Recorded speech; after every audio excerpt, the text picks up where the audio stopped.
Hello, welcome to Vibrating Higher.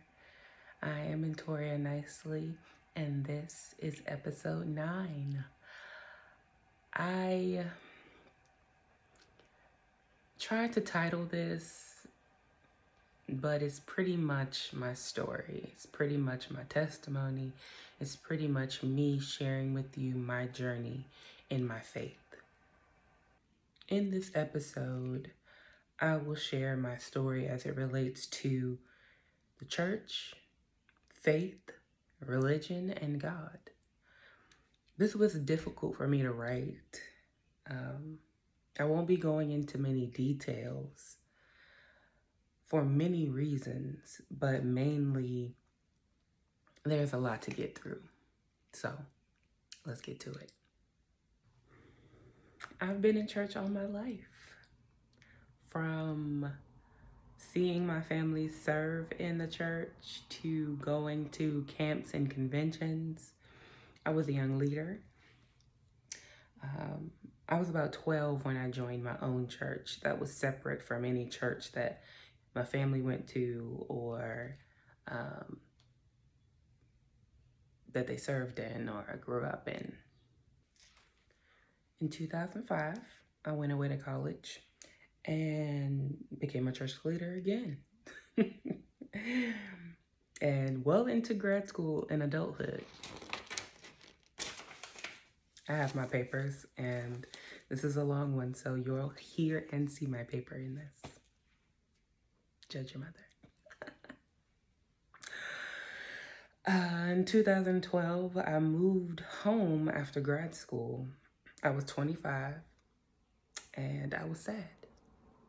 I was a very sad 25-year-old. I used to say I was having a quarter-life crisis, and I think most 25-year-olds do. I think at 25, you are like, what am I doing with my life? I've done all this, but where am I going kind of thing. And so feeling inadequate with my finances, with my journey, feeling inadequate with, balancing Christianity and sin, I slowed down with serving in the church. And in 2015, I moved out on my own in my own apartment.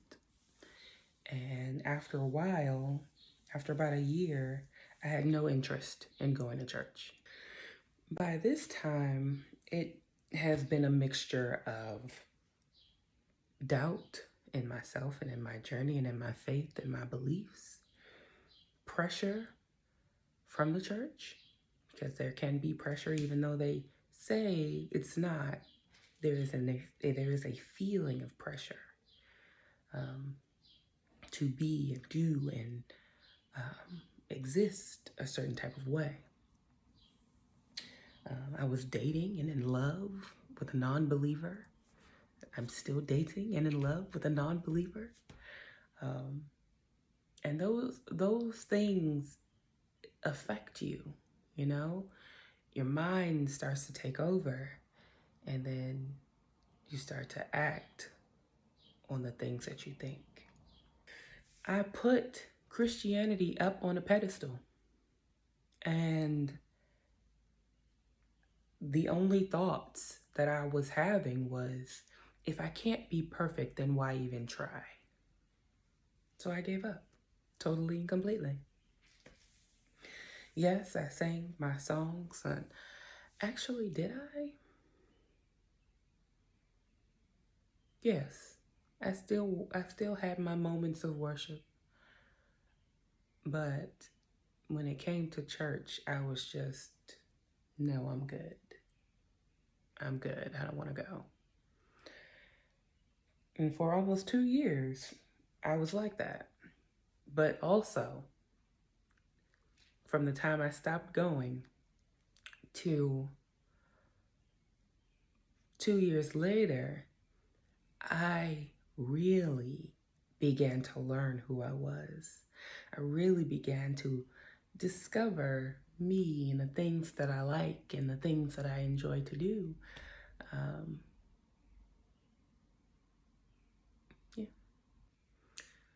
Listen to me. If you watched my other episodes, then you know I usually say meet new people. It helps.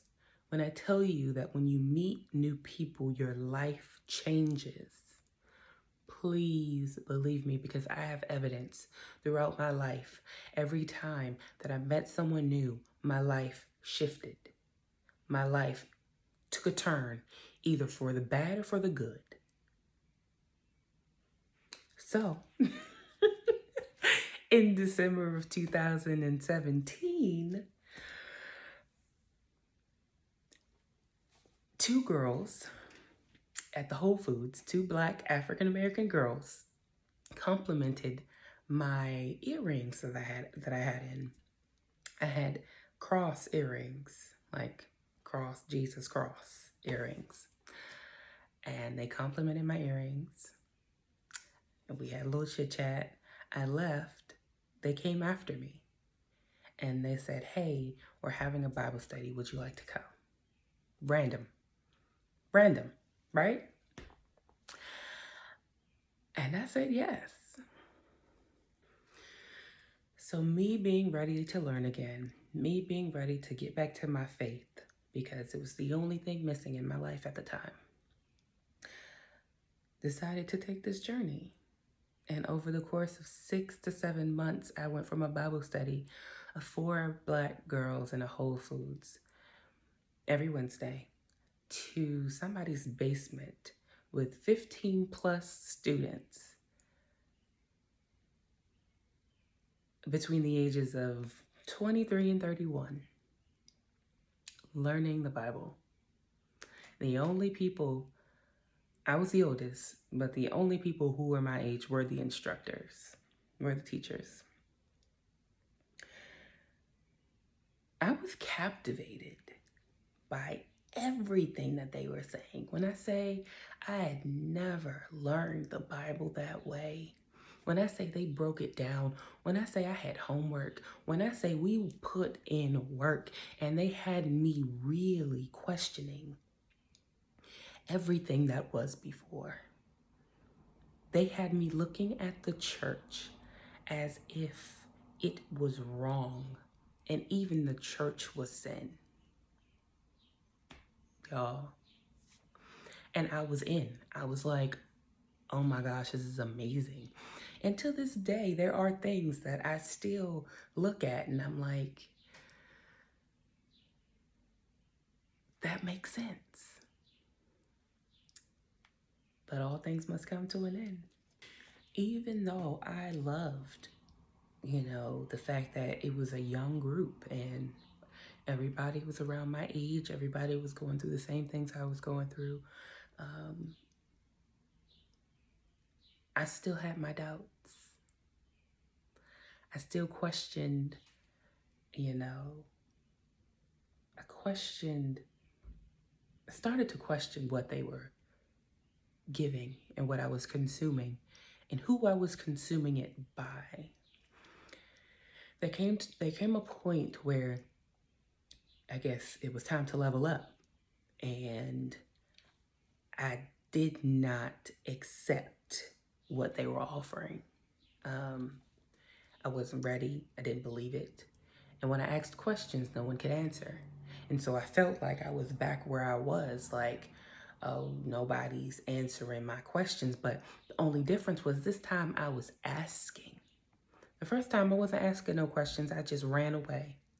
This time I came full force, ready. So this is what I'm having problems with. What say you? And they couldn't say anything. They couldn't give me an answer. Until this, I don't know if it was them not giving me an answer or them not knowing or me just trying to find a way out. Running. I'm a runner, okay? I gets out. I got to go. All right?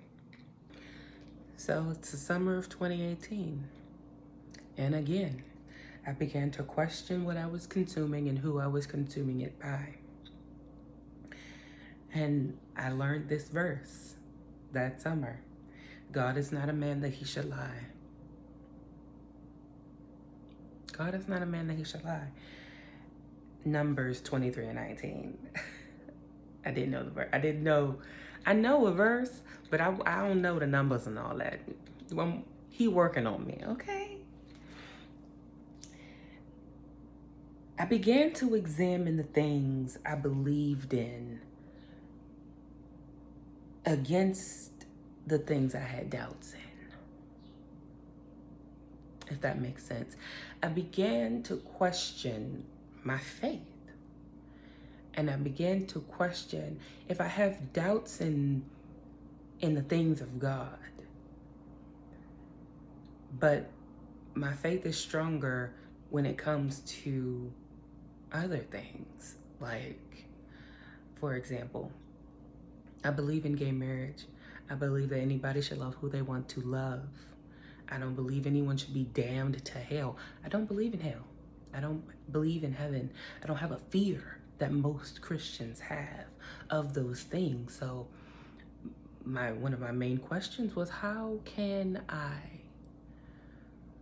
live this life if my doubts overpower, if my faith in the world, my love for the world is stronger than my doubts that I have in my faith? If that makes sense. I hope that makes sense. And so I had so many doubts throughout my journey in my faith that I lost my faith. How can I believe if I doubt? And that was it. And in July 2018, I stopped going to that Bible study. I cut cords. And as I was writing this, I made genuine connections, and I really want to reach out and say, hey, are y'all okay? How y'all doing? But I don't want to get pulled back in. But like I said, I'm not getting into the details. Y'all gonna have to read the book. From July 2018 to January 2019, I slipped into a depression. Felt like everything had turned upside down. So one morning in January of 2019, I woke up crying. In my room, I have I guess you can call it a wardrobe with my clothes against the wall. And I was looking, and I didn't want to find anything to wear. I didn't want to do anything. I was genuinely unhappy, purely sad. And I knew something was wrong. I was lost. How could I go from being beyond joyful to wondering why even try? I was mad at the world, and I was unable to help others. People would come to me with their issues, and I did not have the capacity to help them.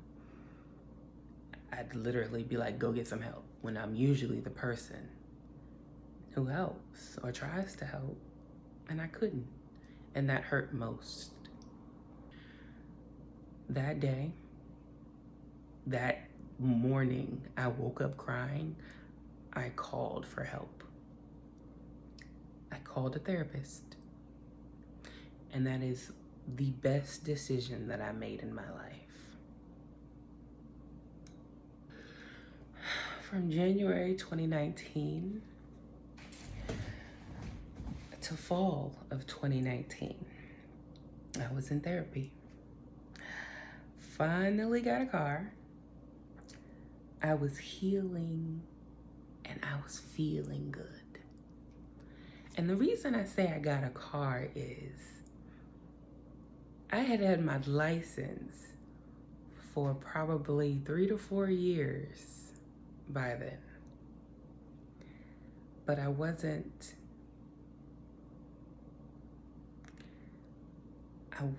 mentally capable of achieving that goal. And that was a big goal for me.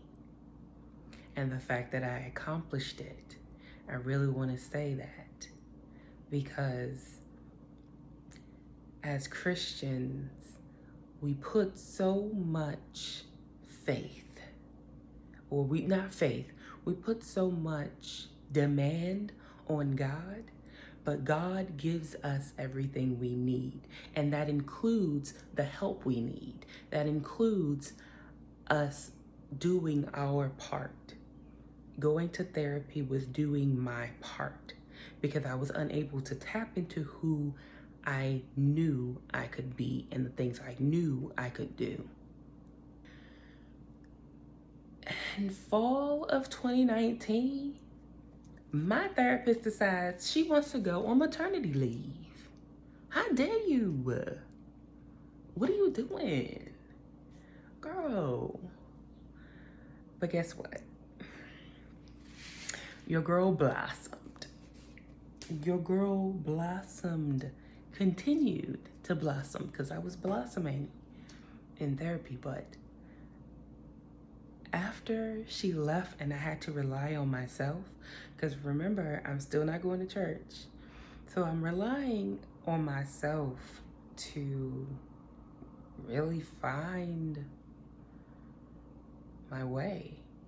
And I'm like, okay, let me take everything she's, we've discussed and go. It's time to go. It's time to move. So I joined a Pilates class. I had a part-time job. I began being more open and honest. I identified my purpose. I lost some weight. I became a coach. I healed from my anger that I had for the church by learning. You listening? By learning my spirituality is mine alone. It's mine. No one can take it from me. It's mine. No one has power over my existence and my decisions but me and God, the universe, whatever name you decide to use. It's just us. My faith walk is a journey, not a destination. I found power in my decision. I own it. We always make decisions and we question whether that was good or not. Guess what? It's done. Guess what you can do? Make another decision. Decisions are your power, and they're your power alone. I learned to be independent of others' thoughts and opinions because they were heavy. And that's episode 10, baby. Get ready, get ready, get ready. The opinions of others has no power over you. Stop it, okay? And my faith is in my blood. And no matter how many times I run, I had a praying grandmother. I had a praying grandmother, and I knew. Anyway, that's my jam. And I did. And I sat with her. I sat with her as she called her praying partner in the morning, 6 a.m. every morning. Prayed for me and my family. I saw it. I saw her dedication. And I know where my peace comes from. I know who to call. And I'm okay with that. So I learned to surrender all. Give it all. Give all your questions, all your doubts, give it to God. Because they, man, cannot give you what God can provide. And then in March of this year, 2020, during a pandemic, my therapist calls me to, catch up. Hey girl, how you doing? I'm back. Are you? And when I tell you I poured out nothing but joy, not for her coming back, but I went from being genuinely unhappy a year before to being genuinely joyful, happy, and proud about it a year later. A year can change your life if you make the necessary steps to change your life. You have to fight for yourself, y'all. Fight.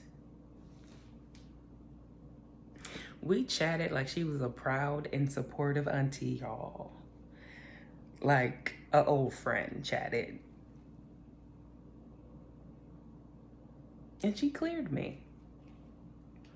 I think I was already cleared, but I think she made it, all official in her paperwork and stuff.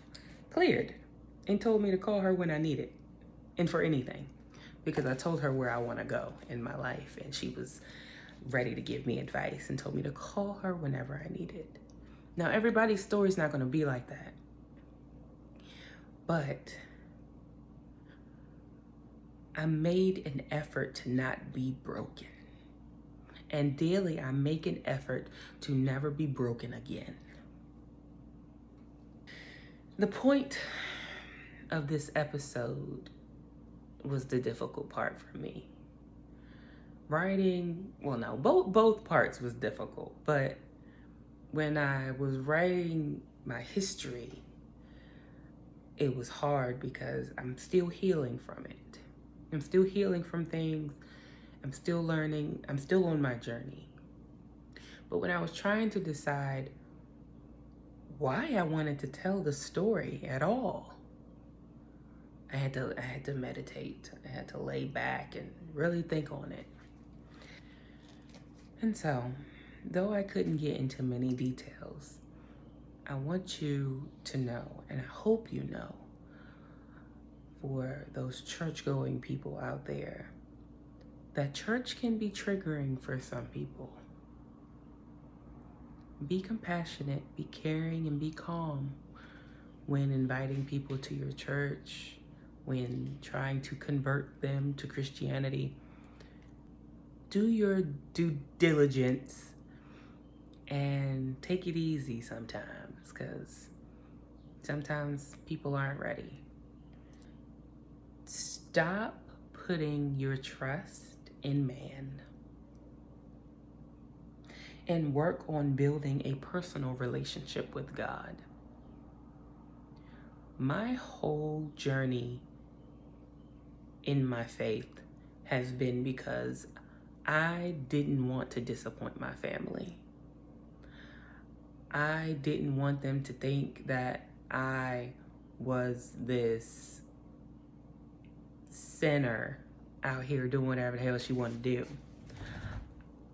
I didn't want anybody to think that. I didn't want to have conflict with my boyfriend because he doesn't believe. So I just stopped. Stop putting your trust in man. Because at the end of the day, this is your journey. This is your faith. This is your walk. And sometimes you're going to have to walk that thing alone.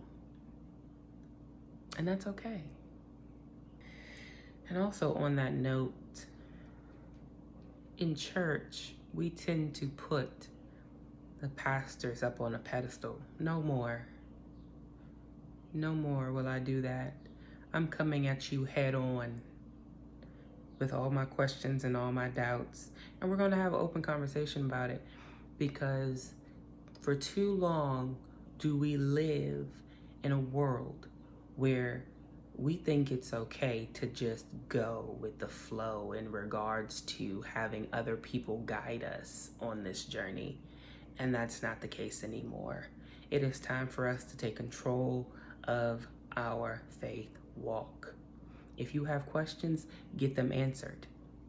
Because all doubt is going to do is dig until you're down in the ground without any hope. Leads me to my next one.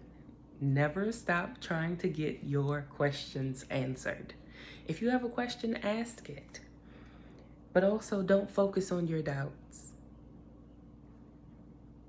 Focus on building your faith.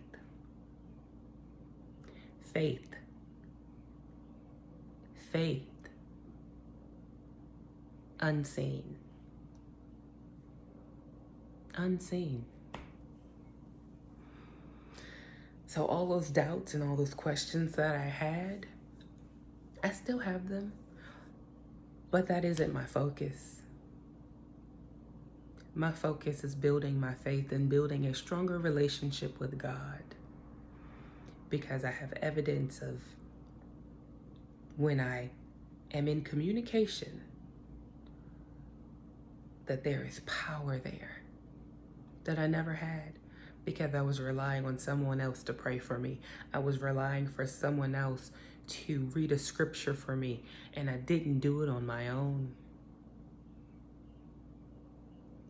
It is time for us to, again, to take power over our faith and over our spirituality. It is time for us to do the work ourselves.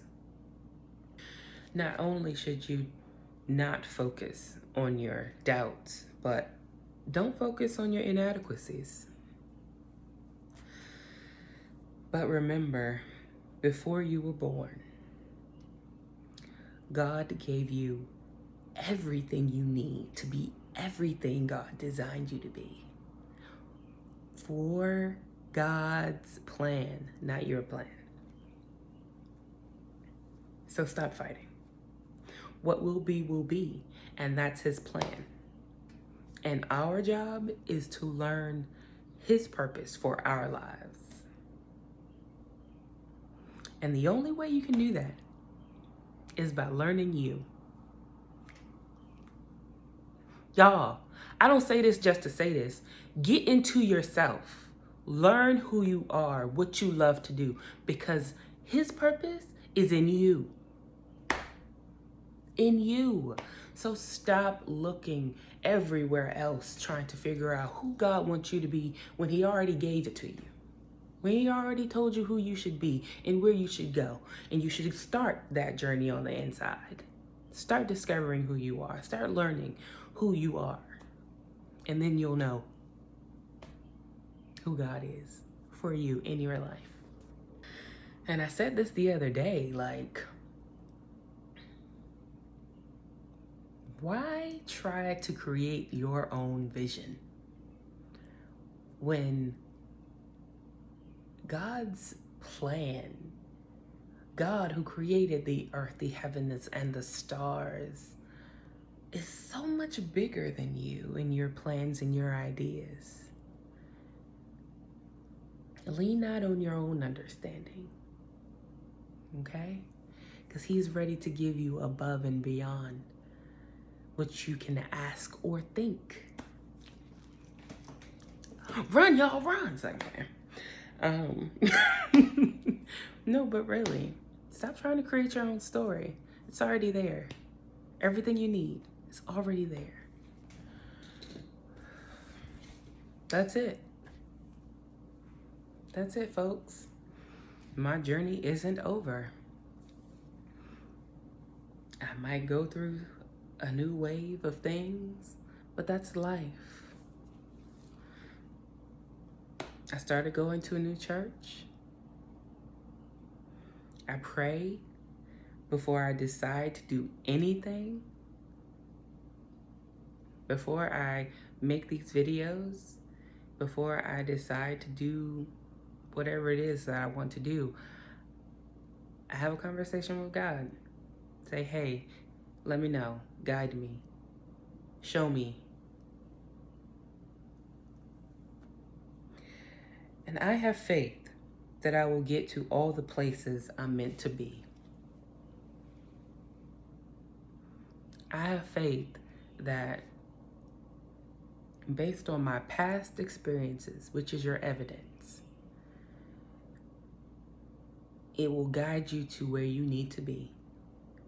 All of my past failures and all of my past success stories have guided me here to vibrating higher. And vibrating higher will guide me to the next place. Because it's me, it's my story, it's my purpose, it's my life.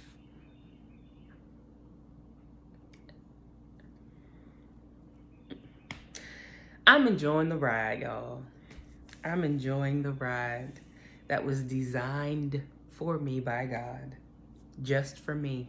And I know it's just for me because I had to dig deep inside to know all that I am, to know who I am and whose I am, to get me here. The good, the bad, and the ugly is your story. I will be okay. And so will you. We will be okay. I have faith to believe that all is well and all will be well if you desire it. So thank you for watching. I hope that you try again. If you've had issues with your faith, I hope you try again. And if not, okay. But be okay with your decision.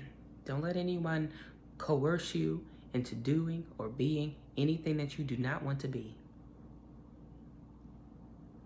And I hope you guys have a great week. One more episode.